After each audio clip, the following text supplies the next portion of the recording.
Flathead Valley, Montana. September 1895. The air, thin and sharp, carried the scent of pine resin and the coming frost. Below the jagged Mission Mountains, the valley floor was a patchwork of golden aspen and dark timber, dotted with the fresh scars of new homesteads. On one such plot, Torvald Brekke was building something that made no sense. His neighbors, men who had raised cabins from the plains of Nebraska to the forests of Oregon, would stop their wagons on the rutted track to watch.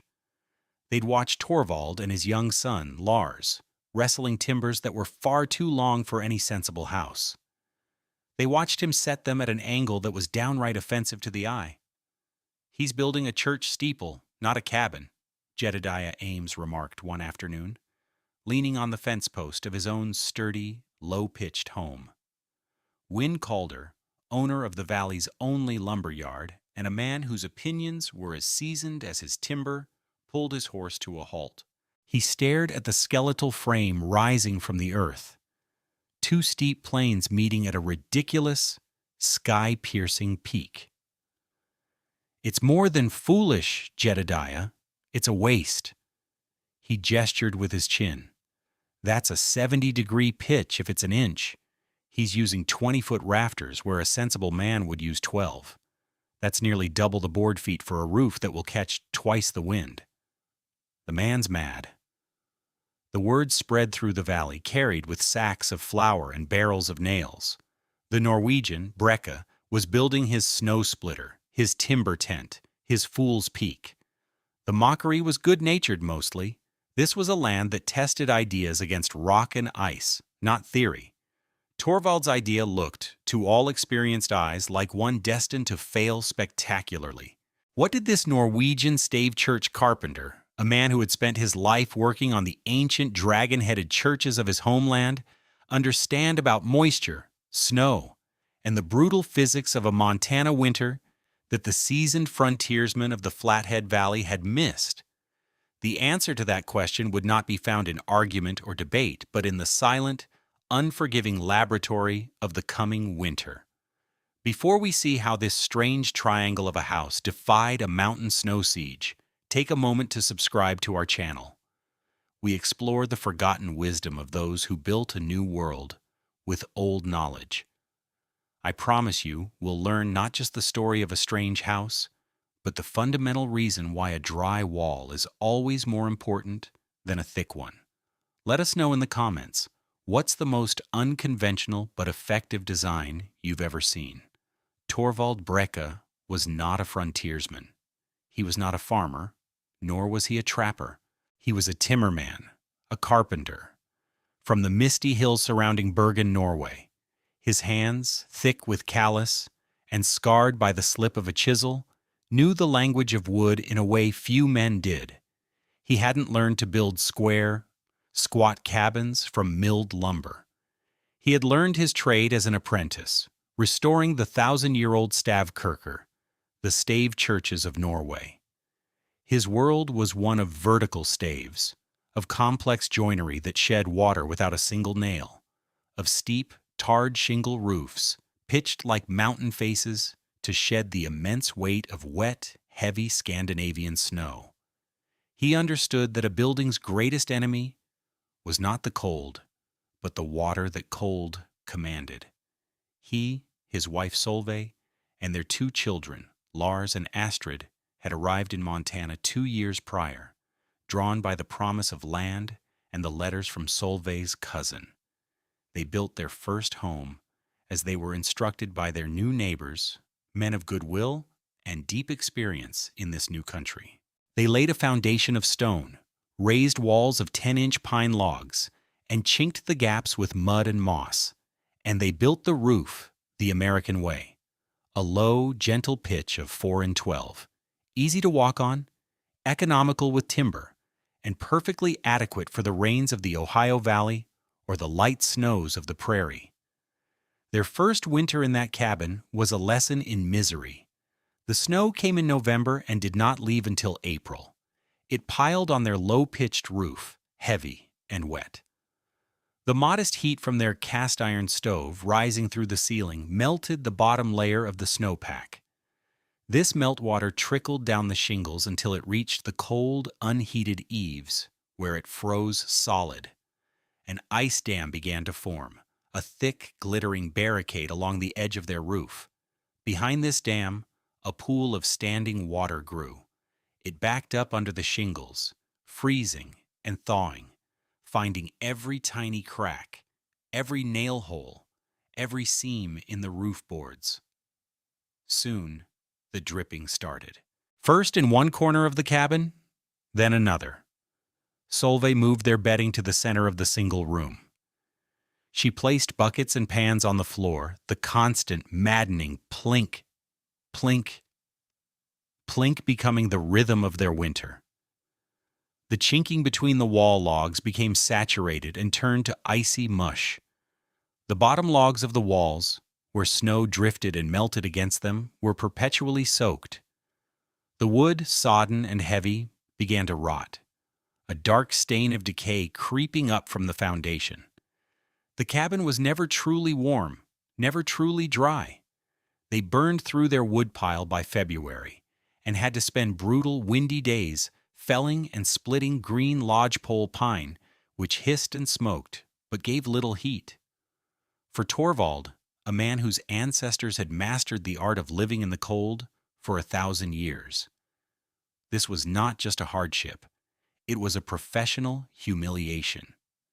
He had built a house that was failing, and he knew exactly why. The problem wasn't the cold. The problem was the water. The conventional frontier cabin, a masterpiece of rapid, rugged construction, had a fatal flaw in high snow country. It treated the roof as a simple lid. In reality, it was an active thermal system, and the standard design managed it all wrong. The low pitch, typically between 3/12 and 4/12, meaning 3 or 4 inches of vertical rise for every 12 inches of horizontal run, was an artifact of climates with less snowfall. It was economical, requiring shorter rafters and less material. But in the Flathead Valley, where 4, 5, even 6 feet of snow could accumulate over a winter, that gentle slope became a liability. The physics were inescapable. A cubic foot of light, fluffy snow weighs about 7 pounds. A cubic foot of dense, wet, compacted snow can weigh over 20 pounds. A standard 20 by 30 foot cabin roof could easily be holding 15,000 to 20,000 pounds of snow by midwinter, the weight of 10 draft horses. This immense load caused rafters to sag and ridgepoles to groan. But the weight was only the most obvious danger. The real killer was heat transfer and moisture. A log cabin loses a tremendous amount of heat through its roof, often measured in thousands of BTUs per hour. This escaping heat warmed the roof deck, melting the snow from the bottom up. This is where the ice dam phenomenon, which had plagued the Brekke's first winter, became so destructive. The meltwater, unable to drain past the frozen eaves, wicked into the very structure of the home. Wood is an excellent insulator, but only when it's dry. A dry pine log has an R value of about 1.25 per inch. A 10-inch thick dry log wall would have an R value of roughly 12.5, but when wood becomes saturated with water, its insulating properties plummet. Water is a far better conductor of heat than wood, or the tiny air pockets trapped within its fibers. A waterlogged pine log's R value drops to near 1.0, barely better than solid ice. The walls of a cabin like the Suttons' next valley over, perpetually damp from snowmelt, weren't just cold to the touch, they were actively siphoning warmth out of the house. The family was essentially living inside a refrigerated box, burning cord after cord of wood, just to fight a losing battle against the laws of thermodynamics. The waterlogged sills and wall bases didn't just feel cold, they invited rot, fungus, and the slow, structural death of the home. Torvald had seen it everywhere. The bottoms of the cabins in the valley were turning dark and soft. They were dying from the ground up. The following September, Torvald began his new house. He chose a spot on a slight rise, where the wind could help his design. He laid a foundation of heavy riverstone, broader than necessary, and placed thick, hand-hewn fir sills on top, meticulously leveling them. So far his methods were conventional. Then he began framing, and the mockery started. Instead of erecting 4 walls to be capped by a roof, Torvald built what was essentially 2 massive, leaning walls that would serve as the roof itself. His rafters were not 12-foot lengths of 2x6 pine from Calder's mill. They were 24-foot fir poles, 6 inches thick at the base, that he and Lars had felled themselves, limbed, and skidded to the site with a borrowed mule. Each one was a testament to immense labor. He laid them out on the ground, a series of enormous triangles. Using a chalk line and a Norwegian framing axe whose curved blade was unfamiliar to his neighbors, he cut a complex bird's mouth joint at the base of each rafter, designed to sit perfectly on the sill plates. At the peak, he didn't just cut a simple plumb line. He carved an interlocking joint, a variation of a mortise and tenon he had used on the ancient churches, that would lock the 2 rafters together into a single, immensely strong truss. Raising them was the hardest part.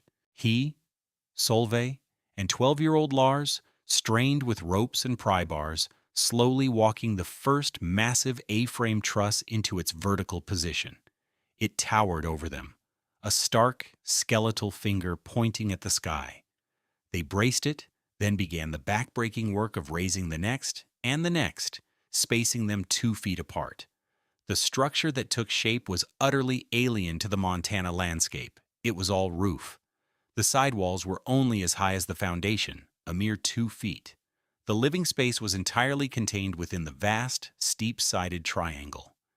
Win Calder rode out on the 3rd day of framing, his face a mask of professional concern.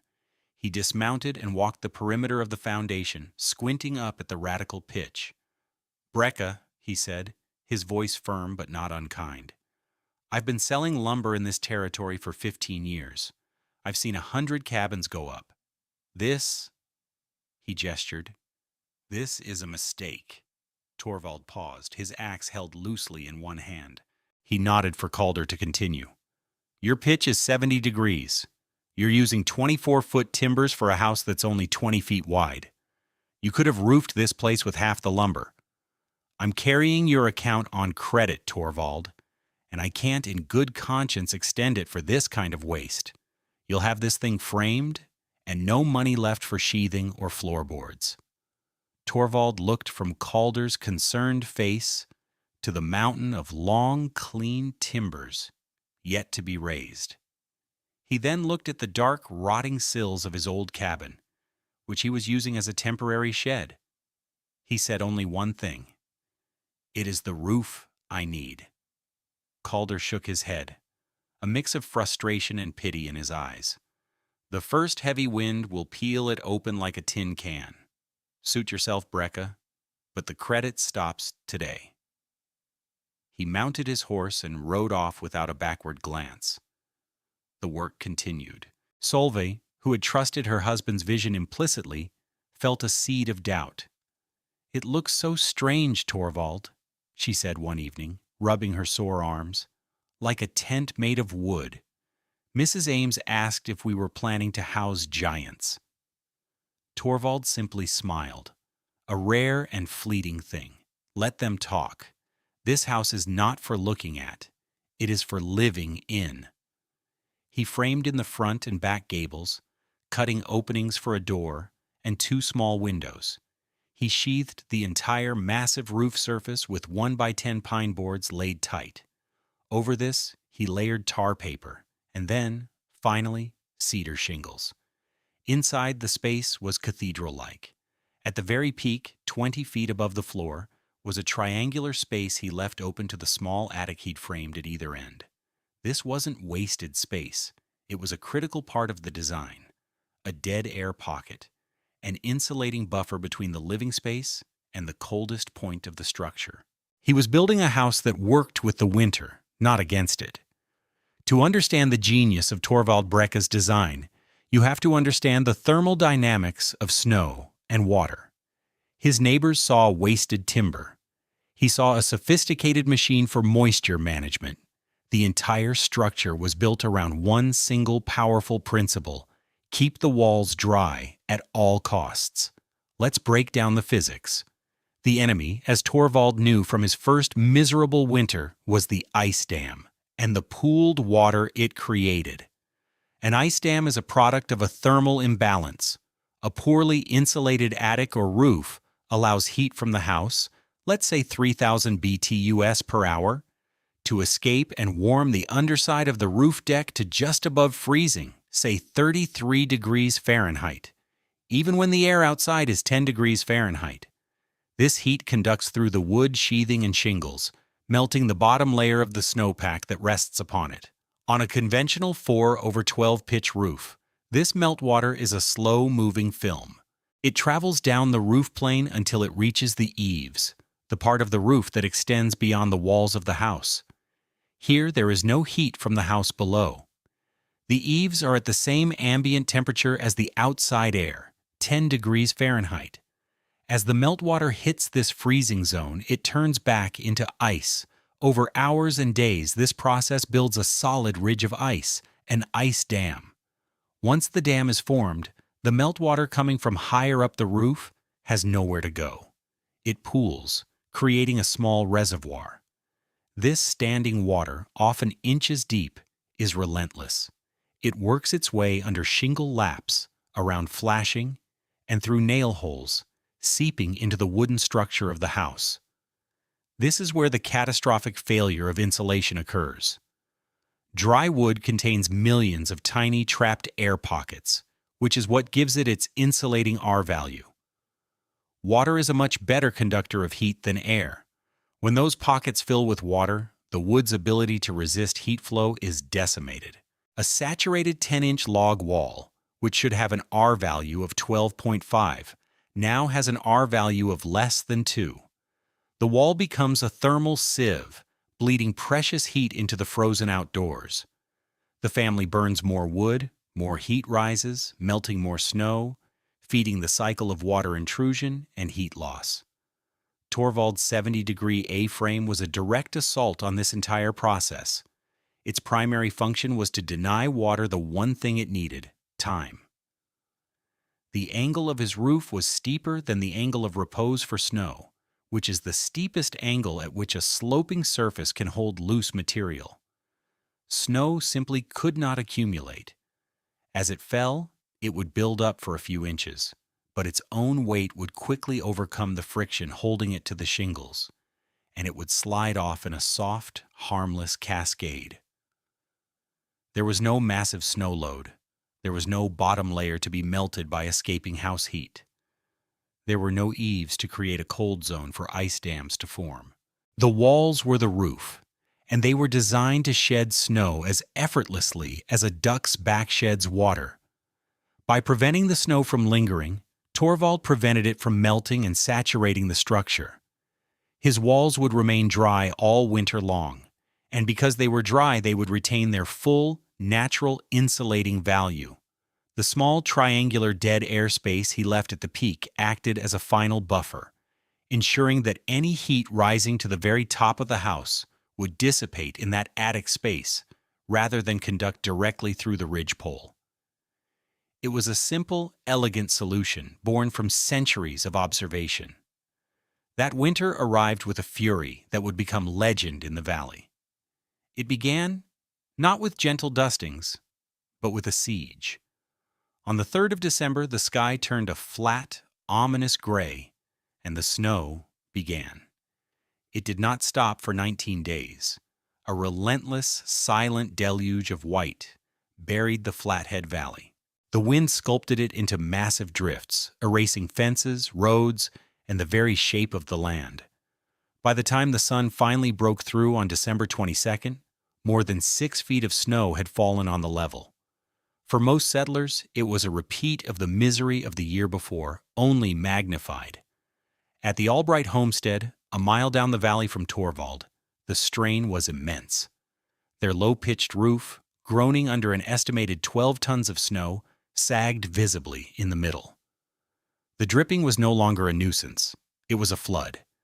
Every pot and pan was full, the dirt floor was a muddy bog, and a permanent damp chill clung to the air. They burned through a cord of wood a week, the Franklin stove glowing red hot, yet the children, Martha and Samuel, still slept in their coats, huddled together under every blanket they owned. The very walls seemed to radiate a deep, penetrating cold. Inside the Brekke A-frame, the world was different. The first few days of the storm, young Astrid was frightened by the sound. A low, intermittent shoosh, followed by a soft thump. It was the sound of success.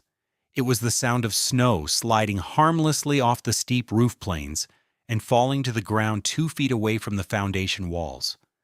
Inside there were no drips. The air was dry and warm. The stove, a small Norwegian model Torvald had brought with him, consumed wood at a placid, steady rate, less than half of what the Albrights were burning. The domestic scene was one of impossible normalcy. Solveig, finding the interior so evenly heated, was able to do something unheard of in a Montana cabin in December. She could prove bread dough. She set the wooden bowl on a stool near the wall, the very wall that in any other cabin would be the coldest, dampest surface in the room. In their A-frame, the wall was just a wall, dry to the touch, and holding the ambient warmth of the room. The scent of yeast and baking bread filled the small home, a smell of life and comfort amidst the white siege outside. Lars and Astrid played on the dry floorboards with carved wooden animals, their jackets and hats hung on pegs, forgotten. Torvald sat at his small table, mending a harness, the picture of a man at peace in his own home. He had not built a shelter, he had built a sanctuary. In mid-January, after the 19-day siege had passed and was followed by a spell of bitter, clear cold, Win Calder began making his rounds. It was partly business, checking on the families who owed him money, and partly a duty of care. He traveled on wide hickory snowshoes, the landscape transformed into a vast, rolling desert of white. He was worried. He'd heard that the Albrights' roof beam had cracked, and that the Suttons had moved in with their cousins after their roof had begun to collapse. As he neared the Brekke place, his worry sharpened into a specific, grim expectation. That ridiculous, steep-roofed contraption, with its absurdly long, unsupported rafters, must surely have been crushed inward by the snow or shattered by the wind. He crested the small rise and stopped, his breath catching in his throat. The sight was surreal. The entire valley was a uniform, undulating sea of white. Every cabin was a low, sagging mound, roofs buried so deep they were almost indistinguishable from the surrounding drifts. But there, in the middle of it all, was Torvald Brekke's A-frame. It stood sharp and dark against the snow, a perfect, clean triangle. Its roof planes were nearly bare, scoured clean by wind and its own steepness. A small cap of white clung to the very peak, but the vast majority of the structure was exposed, dark cedar against the blinding white. There were no enormous drifts piled against its walls. The sliding snow had landed a few feet out from the foundation, leaving a clear, protected space around the base of the house. Calder approached cautiously, his mind struggling to process what his eyes were seeing. It looked effortless. While every other structure in the valley was being crushed, this one seemed to have shrugged the storm off completely. He got closer, running a critical eye over the construction. He expected to see the walls caked in ice from refrozen meltwater. He reached out a bare hand, his palm calloused from handling lumber. He expected to feel the familiar biting cold of an ice-sheathed log, or at the very least the damp chill of frozen, saturated wood. He touched the cedar shingles on the steep wall. He felt nothing, just dry, cold wood, not damp, not frozen, dry. Stunned, he trudged to the base of the wall, his snowshoes sinking into the powder. He looked down at the massive fir sill resting on the stone foundation. It was completely clear of snow and ice. He could see the grain of the wood. It was as dry as the day it was laid. He finally knocked on the heavy plank door. Torvald opened it. A wave of simple, dry warmth washed over Calder's face, carrying the faint scent of coffee and wood smoke. It wasn't the scorching, humid heat of an overworked stove, but a deep, stable warmth that filled the space. Calder, his face chapped by the wind and cold, was momentarily speechless. He saw Solveig knitting in a chair, the children playing on the floor. No buckets, no damp stains on the walls. Just a home. Brekke, Calder stammered, his voice hoarse. The snow, your roof. How? Torvald didn't offer a lengthy explanation. He simply stepped back and gestured inside, a quiet invitation to witness the result. Calder stared at the clean, dry interior, at the massive, soaring timbers that held the impossible roof aloft. His gaze drifted back outside, to the stark, dark plains that had shed the weight of a winter that was breaking the backs of lesser homes. His entire understanding of sound construction, of what was sensible and what was foolish, reconfigured itself in that instant. He looked at Torvald Brekke, then back at the clean, sheer roof line. You didn't build a roof, Calder said, his voice full of a new, profound respect. You built a mountain that sheds its own weather. The story of the house that shed the winter spread as the snows began to melt in March and April. The real proof was not in the dramatic survival of the storm, but in the silent evidence left behind. As the snow receded from the walls of the valley's cabins, it revealed dark, ugly water stains, a clear line marking how high the damp and rot had crept. On Calder's own storehouse, the waterline was 2 feet up the siding. On the Albright place, it was nearly 3. This was the mark of a winter spent fighting a losing battle with moisture. One Sunday, Calder asked Torvald if he could bring a few men over. They walked around the A-frame, and Calder pointed to the base. There was no stain. The fir sill logs were clean, sound, and dry. The evidence was irrefutable. Torvald's design hadn't just survived. It had conquered the core problem of winter construction. That summer, the proof of Win Calder's conversion was written not in a newspaper, but in his lumber ledger. He began stocking 24 and 26-foot lengths of fir and larch, timbers previously considered specialty items. He used Torvald's own discarded scraps to create a template for the precise 70-degree bird's mouth cut, and he hung it on a peg in his mill office. When new settlers came in looking for building plans, Calder would take them to see the Brekke house. He called the design the Brekke Pitch. By the fall of 1897, 4 new homesteads in the Flathead Valley and 2 over in the neighboring Swan River Valley were built with steep A-frame roofs.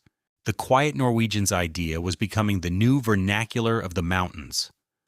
Torvald Brekke, the immigrant carpenter, had no formal training in physics or engineering. Yet with knowledge passed down through generations of his trade, he had intuitively grasped principles that modern building science would later formalize. His design was, in essence, a perfect, passive, cold roof system. By keeping the snow load off the structure, he prevented the heat of the house from melting it and creating the water intrusion that plagued his neighbors. He had built a home whose primary feature was a massive, well-drained, water-shedding surface. Modern architecture in places like the Alps or the Rockies still employs these very same principles, using engineered trusses, vapor barriers, and advanced membrane systems to achieve the same result that Torvald achieved with an axe, a mule, and an ancient understanding of wood and snow. There is a lesson in the quiet carpenter's strange-looking house that transcends architecture. It is a lesson in value. The frontiersman who mocked Torvald saw the world through a lens of immediate economy. They counted the board feet, the cost of the nails, the days of labor. By their math, Torvald's roof was a foolish extravagance. They saw only the initial price. Torvald, with the bitter memory of a damp, miserable winter fresh in his mind, was using a different calculus. He was not just buying timber, he was buying back the hours he would not have to spend shoveling his roof. He was buying back the cords of wood he would not have to chop. He was buying back the doctor's bills for his children's winter coughs. He was buying his family a winter of peace instead of a winter of work. The roof that sheds work is worth twice the timber it cost. The Flathead Valley, a place that rewards results, not theories, learned that the most expensive structure isn't the one that costs the most to build, but the one that costs the most to live in. Thank you for joining us for this story of frontier ingenuity. If you found this exploration of historical engineering valuable, please consider liking this video and subscribing for more content.